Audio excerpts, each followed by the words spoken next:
Hi guys, welcome to Brains and the Beat. If you're new here, please like, comment, share, and subscribe. And if you're oldie but goodie, thank you for staying tuned to your girl. So there's this story in the Star and it says, I long to see my children.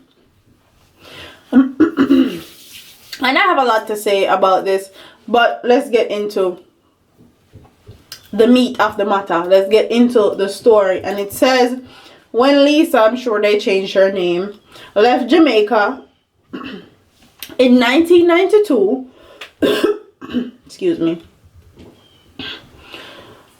she thought she was doing what was best for her children. Little did she know that it was a decision she would regret. She said that after spending years of trying to make the best life for her and them, she has been left destitute and unable to go back to the US after being deported in 2004. Lisa said that since coming back to Jamaica, she has not had a steady home, living from one family's house to another. The now 62-year-old said that the only good thing that came from her experience is that her children, now grown, got their papers and are legal in the country. She lamented that she overstayed and said she longs to visit them and be able to travel again. All I wanted was a good life for myself and my children. And even though my children are doing good, I'm still suffering, she lamented. She told the Star that she went to the US on vacation with her 4 children and she decided to run off. Within a couple of weeks, she got a job taking care of an elderly where she was making between $100 and $200 a week. I don't know how she made $100 and $200 work for her and 4 children, which is 5 persons. But you know, we Jamaican people can make liquor very enough, and it says a lot about us as a people. She said it was difficult as every 3 months she had to move because of her inability to pay rent. Working that amount of money is not enough because rent is very expensive, she said. It is expensive. This was physically, emotionally, and mentally exhausting for her and the children. During the first couple of years in the US, she said that her children could not even attend school and she struggled to take care of them. She eventually got married but left her husband soon after, as she said he was a drug addict. But in 2004, she said she got caught by immigration authorities who were alerted by an elderly man she was taking care of. He accused her of stealing and she was subsequently deported. Immigration lawyer Joanne Pinnock said that when a person gets deported, there is little chance of them getting a chance to go and visit the US again if they have a criminal record. In Lisa's case, she said that depending on the amount of money that she stole would determine whether or not she would be able to go back.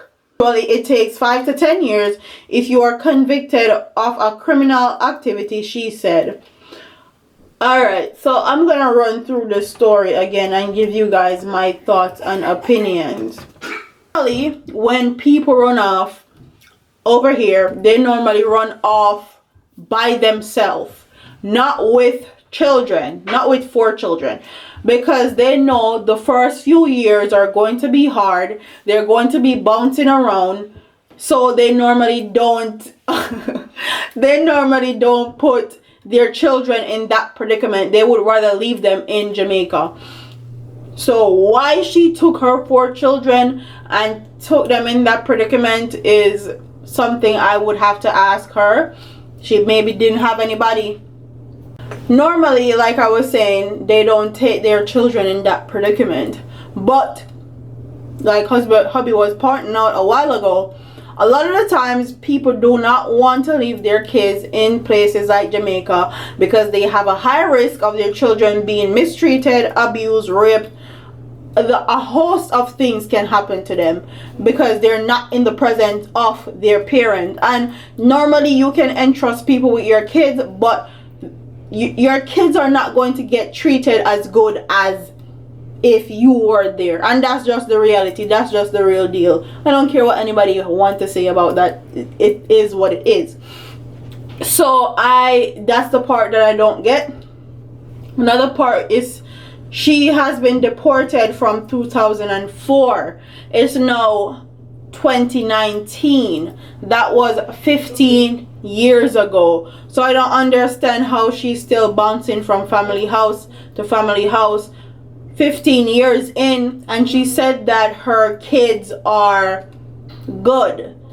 Normally, if your kids are good in a foreign country, they would want to help their parent, especially if their parent allowed them to be in a position where they're not only making good money, they're financially stable, they have a great family, they have education, and they can afford to help their parents. Normally, Jamaican kids always want to take care of their parents. That's one of their biggest thing, to be able to take care of their parents. So I don't understand that part. Why isn't her kids helping her, and why she's still bouncing from family house to family house? Because in Jamaica you can get a lot of odd end jobs like washing people clothes, taking care of people baby, can help the construction work, you can farm like a thing, and and you can get like a little board house or like a one room house. So I don't understand how 15 years in she's still bouncing from house to house. Something in this story isn't adding up, and I feel like there's more to the story. Another thing is when you're in people's foreign land and you're taking care of elderly and you're illegal, know that anything can happen, because these older people that you're taking care, memory is not really there. They're losing reasoning.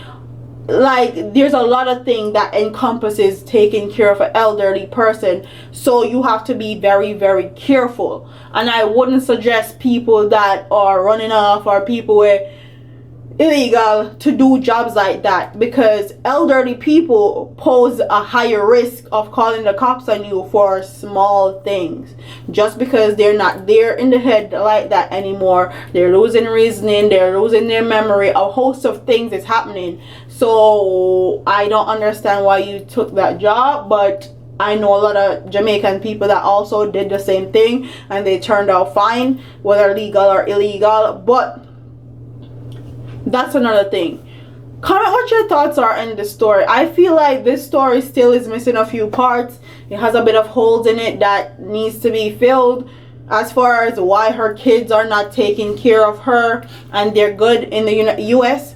Normally her kids would be taking care of her and she wouldn't have to be bouncing from house to house.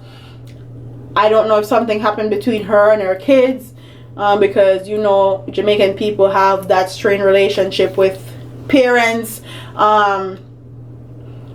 and also why 15 years into her deportation she's still bouncing from family to family.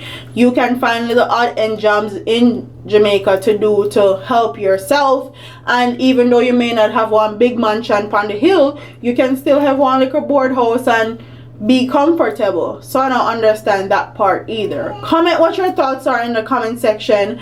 Don't forget to like, comment, share, and subscribe, and I'll see you in the next one.